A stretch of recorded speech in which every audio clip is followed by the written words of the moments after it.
Rumi was in the studio making music for Huntrix. Zoe and Mira went out with their partners, watching a movie. Listener has been having these weird nightmares for the past weeks. They know about to get rid of it. While Listener was asleep, they were tossing and turning in their bed. They finally woke up in a cold sweat. Breathing heavily, they put on their slippers and went to the living room. Looking around, they saw no one. They got a little worried.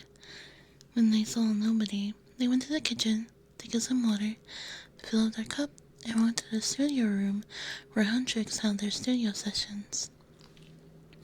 Listener walks in and saw Rumi, and they got happy when they saw them, knowing that they're not alone now. They walked over to Rumi and put their chin on her shoulder.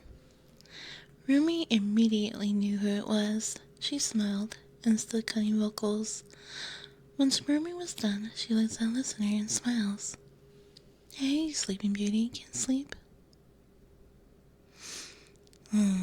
That's okay.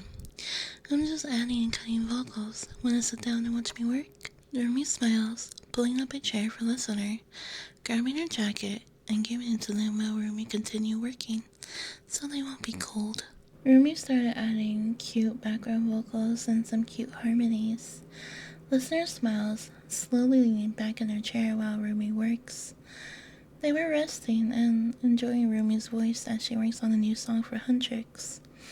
Rumi turned to her side to look at Listener and seeing them leaning back in her chair, about to pass out from Rumi's calm and beautiful voice and how the track sounded.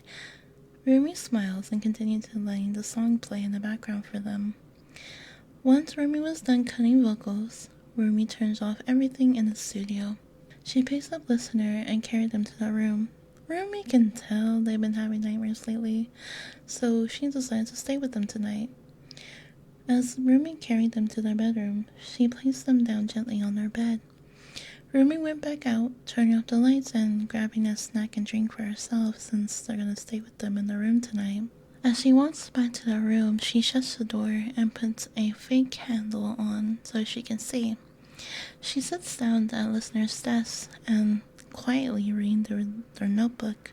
Normally Rumi wouldn't go through their things, but since their nightmares has been troubling them so much, she wanted to look deeper to Listener to make sure nothing was happening with them. She found nothing bad with them. She thought they were having a bad nightmares from maybe scary movies, maybe something else. Rumi couldn't put her finger on it. Rumi shrugs it off, turns off the fake candle, walks over to Listener's bed, moved the covers and climbed in the bed with them. Listener's eyes slowly open and look at Rumi tiredly. Hey, sweetheart, it's okay, it's just me. I'm gonna sleep with you so you won't have those nightmares anymore, okay? You okay with that? Rumi gently whispered.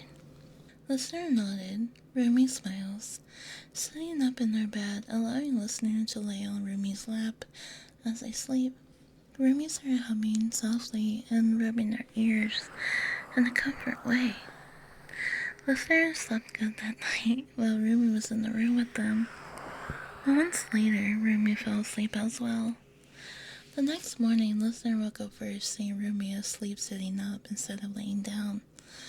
Listener sighed, and they felt bad, so they made Rumi lay down and covered them with a blanket, and quietly left the room as Rumi slept. And ever since that night, Listener hasn't had a nightmare since.